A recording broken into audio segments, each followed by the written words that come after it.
Aloha, everybody, and good afternoon. You're here because you've proved your endurance, and you won't let the elements scare you on our first day here. What I have for you today is some cartoons and some photos to think about. This is part of a project that is very much, I think, at the beginning of its stages, thinking about this idea of Mark Twain lying in bed. These photos and the cartoons are going to show you the theme of them is Mark Twain in bed. This is a springboard. The springboard for this was Lou Budd had written something called Taking Mark Twain Lying Down years ago. And it's clear that he was thinking about a follow-up to his book, My Mark Twain, because it's really about celebrity, at least from Lou Budd's point of view. And he gave me some materials thinking about this, maybe to follow up a little bit. So that's kind of what I'm thinking about trying to do. So that's about the photos. He was thinking about the photos, and most of those photos you can see on the web or the Mark Twain papers. The cartoons, and like I say, it's about, from Lou's point of view, it was celebrity, but also this idea of private and public, right? Which is one way of thinking about celebrity, how those spheres collide or intersect. The cartoons are from a collection of about 600 cartoons that were gathered together by Leslie Wyrick and Gary Scharnhorst, some of which are to be published by the University of Alabama in 2023. Gary and Lynn have graciously allowed me to steal a few of them for your edification today. So let's see if we can get our technology going. Nope. The button on the right. All right. There you go. There's high tech, there's low tech, and then there's me. So we saw in another session, some of you were there, talking about how Mark Twain may be the famous literary pseudonym ever, and certainly his face is probably one of the most recognizable ever. This cartoon is from 1907, and it's Mark Twain in London. He's receiving his honorary degree from the Oxford University, and he's crossing a busy street in robe and slippers to go to a bathhouse. He actually did this, much to Clara's chagrin when she heard about it, and much to the delight of newspapers on both sides of the Atlantic. You could say Mark Twain's audacity if you wanted to, but you could also say it's effectively a stupendous publicity stunt that leaves the public dumbfounded. One might say it is the ultimate in overriding the public sphere with the private sphere.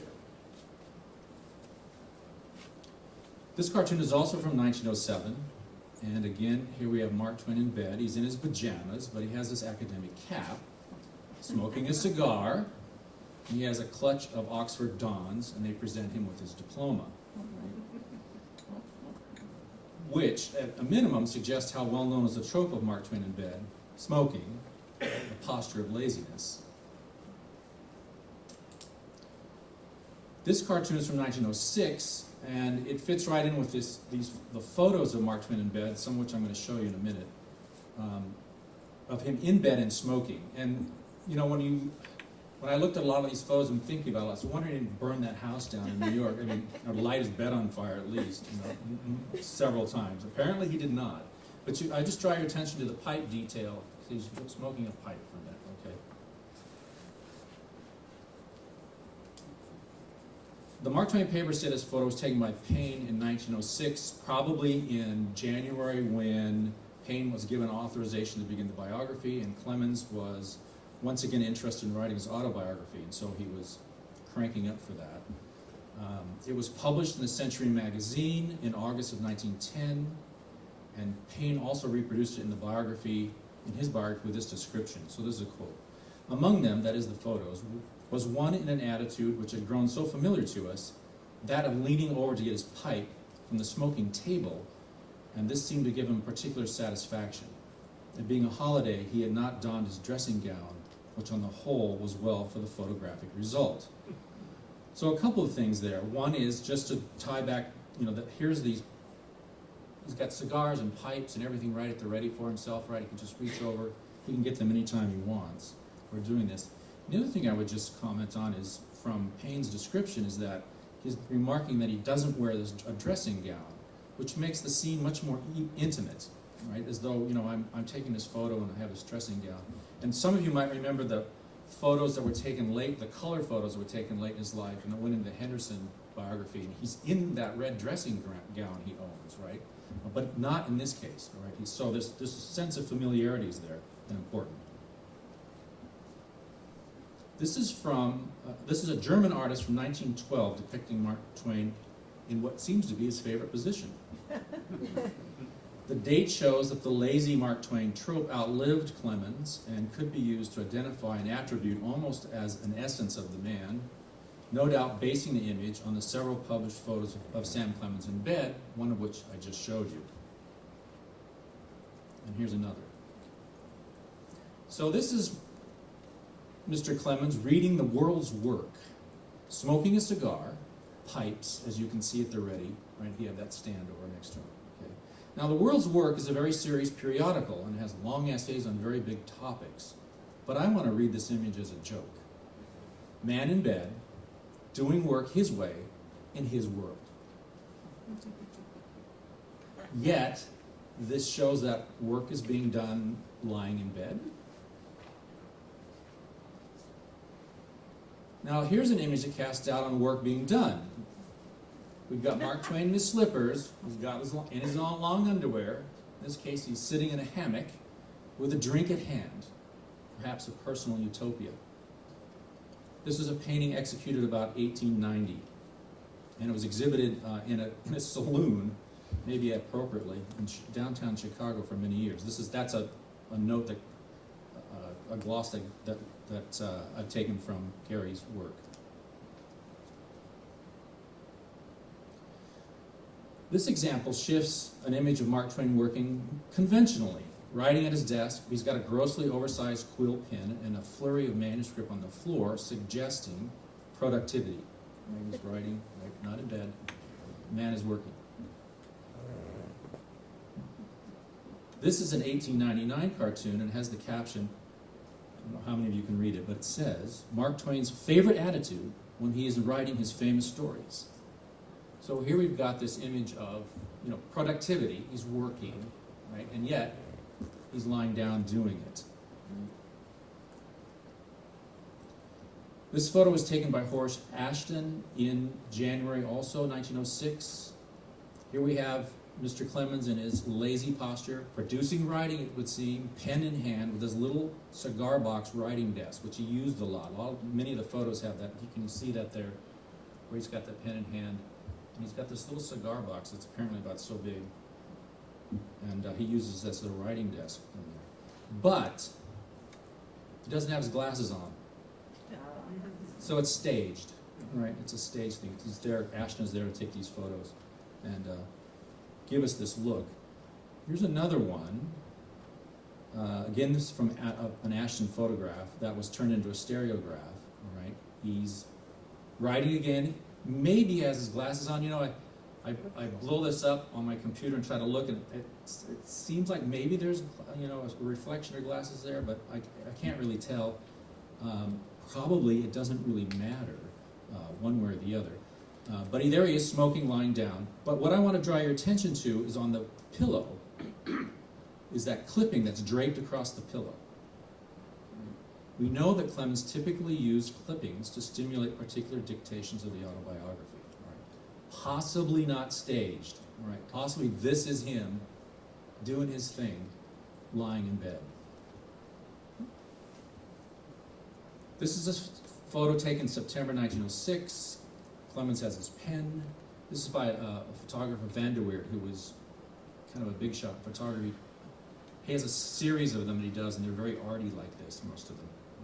So we have him, you know, in bed, where he has his pen, but he's out without glasses, no cigar box, no, you know, this is just this sort of, as though, again, there's kind of the essence of the guy is writing, he's in bed. This is a cartoon from 1891 by Dan Beard. So Mark Twain shouldering a quill, again oversized, that he's skewered a king who claims the sacred right to rule us, a holy man who asserts the sacred right to think for us, and a businessman who reserves the sacred right to rob us. The pen is not only mightier than the sword, it is the sword. Skewering these satiric targets, satire now is a deadly weapon. And you know what Carrie was showing us, that Clemens was bold enough to, what some people might say, corrupt youth, right? By kind of getting them to think about things, all right? Not think out of the box, right? Is really what it amounts to. And in this image we have Mark Twain doing his satiric thing. One more that way, right? This is a 1900 drawing, and it's captioned with a progressive slogan, Mark Twain to reform begin at the bottom.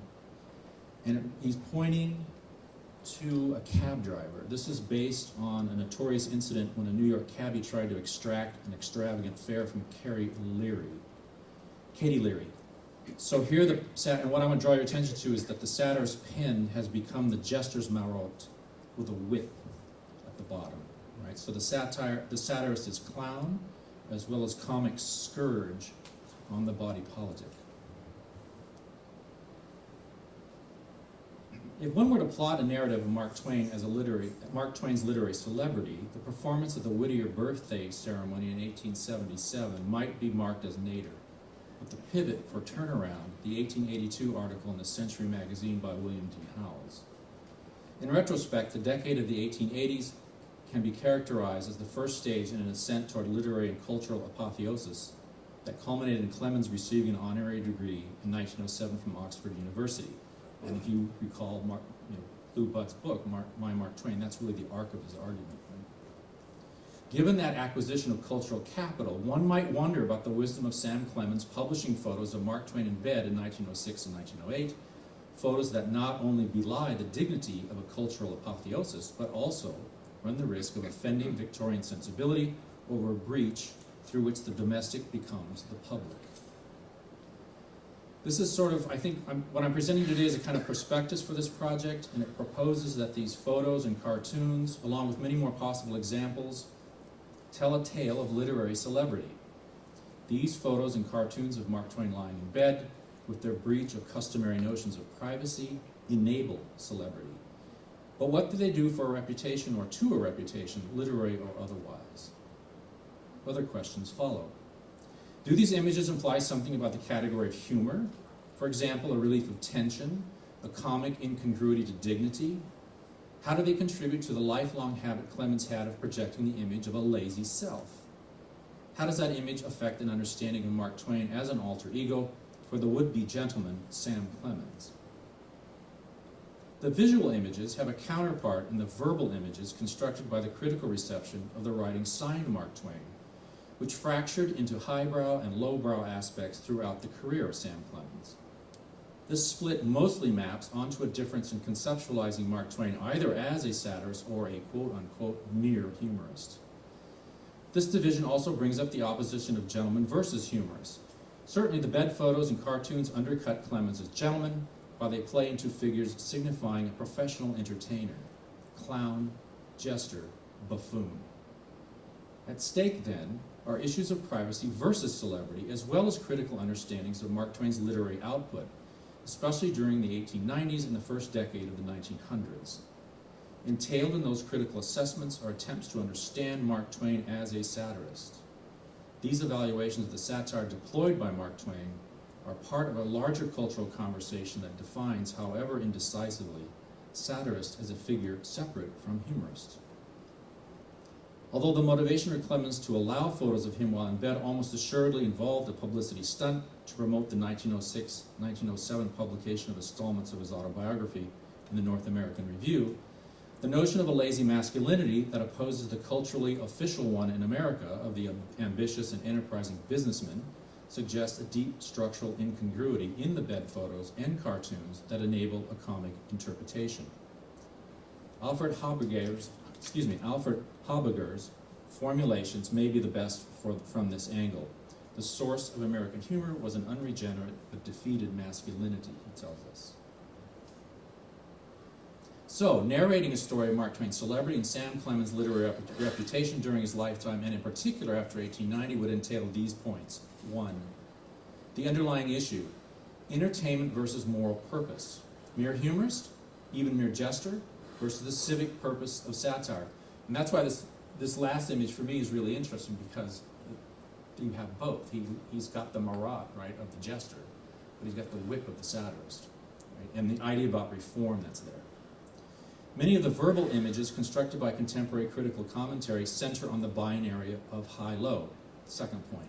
Before 1890, more often a humorist, it would seem, and after 1890, more often as a satirist. 3. Visual images. Published photos are a conscious shaping of the public view. Cartoons are the popular view in the press that creates the media buzz of publicity. The issue, celebrity versus private dignity and cultural capital, as well as the literal capital to be made from the serialization of the autobiography. 4. Themes. Lazy masculinity as comic critique of normative views that define work. The business of the satirist who clowns against the businessman who contracts with publishers. 5. The photos and cartoons disclose a structural liminality. Lying in bed functions as work. This formula encapsulates the liminal structure of a satiric jester who has a civic purpose, what I have called the citizen clown when discussing the Whittier birthday speech. Citizen clown as an epithet, or a tag, taps the aggressive and potentially anarchic quality of comic laughter and its expression in artistic forms, while organizing that energy within a communal and public format. Published photos of Mark Twain lying in bed stage a world turned upside down in which a lazing about can be passed off as work. An anarchic regime defiant of norms in which parading in slippers and bathrobe on a busy London street is okay. Lying in bed seems to be Sam Clemens' elaborate publicity stunt and joke to promote the art of lying that operates as part of the definition of Mark Twain. Thanks for listening.